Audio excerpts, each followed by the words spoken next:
वो दिल में उतरती हैं। पिछले साल अपने घर यानी भारत माता के आंगन में मैं 145 दिनों तक पैदल चला।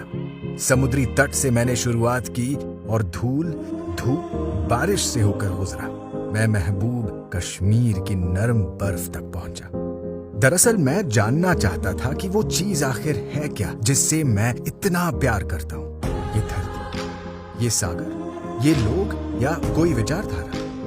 भिनुसारे ही पदयात्रा शुरू हो जाती थी और ठीक इसके साथ ही दर्द भी। एक भूखे भेड़िए की तरह दर्द हर जगह मेरा पीछा करता और मेरे रुकने का इंतजार करता। लेकिन तभी कुछ अनोखा अनुभव हुआ। जब भी मेरा दिल डूबने लगता, मैं सोचता कि अब और नहीं चल पाऊंगा, अचानक कोई आता और मुझे चलने की शक्ति दे जाता।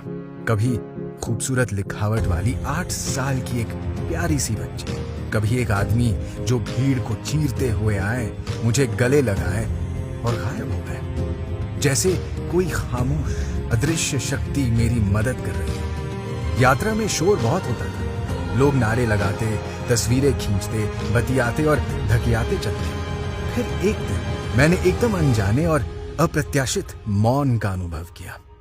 सिवाय उस व्यक्ति की आवाज के जो मेरे हाथ पकड़े मुझसे बात कर रहा था, वो एक किसान था और मुझे अपनी फसल के बारे में बता रहा था। उसने रोते हुए कपास की सड़ी हुई लड़ियां दिखाई। मैं कुछ बोल नहीं पाया। बेबस होकर मैं रुका और उस किसान को बाहों में भर लिया। अब बार बार यही होने लगा। उजली हंसी वाले बच्चे आए, माताएं आईं, छात्र आए, सबसे मिलकर यही भाव बार बार मुझ तक आया। ऐसा ही अनुभव दुकानदारों, कारीगरों और मजदूरों के साथ भी हुआ। फौजियों के साथ यही महसूस हुआ। अब मैं भीड़ को, शोर को और खुद को सुन ही नहीं पा रहा था।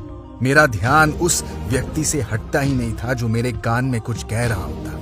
मेरी श्रद्धा का कारण अचानक खुद ब खुद मुझ पर प्रकट हो रहा था। मेरी भारत माता जमीन का टुकड़ा भर नहीं, कुछ धारणाओं का गुच्छा भर भी नहीं है, ना ही किसी एक धर्म, संस्कृति या इतिहास विशेष का आख्यान, ना ही कोई खास जाति भर, बल्कि हर एक भारतीय की पारा पारा आवाज है, चाहे वो कमजोर हो या मजबूत। उन आवाजों में गहरी बैठी जो खुशी है, जो भय है, जो दर्द है, वो है भारत माता। भारत माता की इस आवाज को सुनने के लिए आपकी अपनी आवाज को, आपकी इच्छाओं को, आपकी आकांक्षाओं को चुप होना पड़ेगा।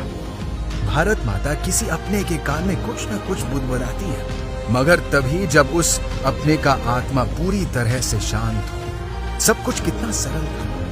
भारत माता की आत्मा का वो मोती जिसे मैं अपने भीतर की नदी में खोज रहा था, सिर्फ